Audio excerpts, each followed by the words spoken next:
Hi everybody, Lee here. So, it's been a while, been quite busy at work. So, I just wanted to put out my first film review, as promised, for Star Wars. So, I'm seeing a lot of mixed reviews on IMDb. A lot of people are quite unhappy with it, but it's kind of like Marmite. On the whole, for me, loved it. Thought it was brilliant. Thought it was really, really well. I mean, for example, the writers, just bear with me. Yeah, they've got like quite a few things behind them.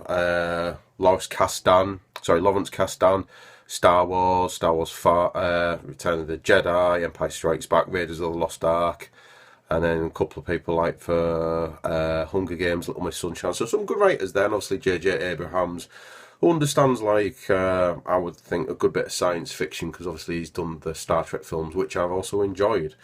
So, what I'm really, really impressed with that, I was gripped from the credits. It's interesting. It's quite interesting to see a different style of stormtroopers. These stormtroopers weren't exactly bred.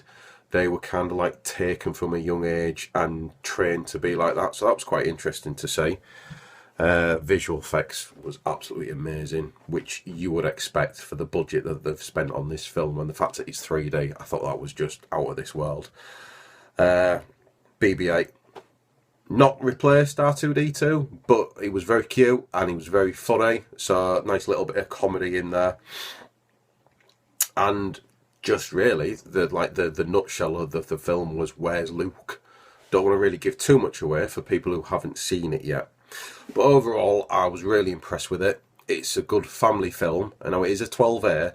Now, I took my 7-year-old son and he loved it. He gave it a 10 out of 10. So that probably gives you a bit of an idea if you've got young children and you are wanting to go see it. Maybe not too young, because it is over 2 hours long. But just bear that in mind. But like I say, my 7-year-old son, he was gripped all the way through it. He's just got into it recently, so I was really chuffed with that. Okay. So for me, the wow moments. I'm going to talk about wow moments for me here. So when you see Chewie and Han Solo get onto the Millennium Falcon and Han Solo says, "We're home," that was just awesome. Absolutely fantastic. I was really impressed with Kylo Ren's lightsaber. Something completely different that we've never seen before. And you also see Chewie's crossbow get used by Han Solo, and it turns out it's quite a powerful weapon. So yeah, they're my wow moments. Now, to be fair, it was a few weeks ago when I did see it, so you just have to bear with me on that one. But questions. So, who is Supreme Leader Snork? Now, there's a couple of theories out there. I've got two theories. One, at the end of Return of the Jedi, you see Darth Vader throw the Emperor.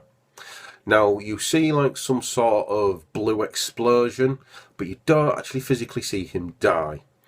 We also see the Emperor do talk to Anakin Skywalker in Revenge of the Sith about how Darth Plagueis cheated death. So there's an interesting theory. Also, another theory is it Darth Plagueis? Now, we do hear that he does get killed by his own apprentice, but he also can cheat death. So some interesting theories. Other questions is, where has Rey come from? Obviously, she's got the Force inside of her. She does touch upon it a few times, even without any sort of training. So that is quite interesting. I'd like to see what Finn's role is going to be. Is he going to be trained in the Jedi arts? Is he going to be like the new Han Solo, so to speak? Who knows? But it'd be interesting to see where his role goes. And my main question is, how powerful has Luke become? So obviously it's been about 30 years since the Return of the Jedi. How powerful is he? Are we going to see him in a lightsaber fight? What's he going to look like? Because let's face it, the choreography in Return of the Jedi, while it was okay for the times, it wasn't that great. Let's face it. Not when you compare it to Revenge of the Sith and how awesome that was. So I'm hoping that there's going to be a lot more choreography with Mark Hamill using the lightsaber. So fingers crossed. So overall, a very enjoyable film. If you're a Star Wars fan, I don't think you'd be disappointed, although I have heard different But also for non-Star Wars fans, I think you might actually enjoy it. So girlfriends out there, if it's not your thing and your other half is nagging you to go see it, go along. It's not a bad film if you're not a Star Wars fan. There's a lot of action, a little bit of drama, quite a bit of comedy as well, which is good, so it keeps it nice and light-hearted. I'm really looking forward to the next film. My son gave it a 10 out of 10 rating. I'm going to give it a 9 out of 10 rating because I am a massive, massive Star Wars fan. I would have given it 10 out of 10, but it's just raised too many questions for me. And while that is a good thing for film lovers, it just, it winds me up a little bit. But I understand why they do it, so you're more gripped for the next film. So yeah, there we go. That is my film review for Star Wars Episode 7, The Force Awakens. Please feel free to comment. These are just my opinions at the end of the day, not facts. It's just a little bit of fun. My next video I'm going to be doing is I'm going to be talking to you about being a dad and being a father.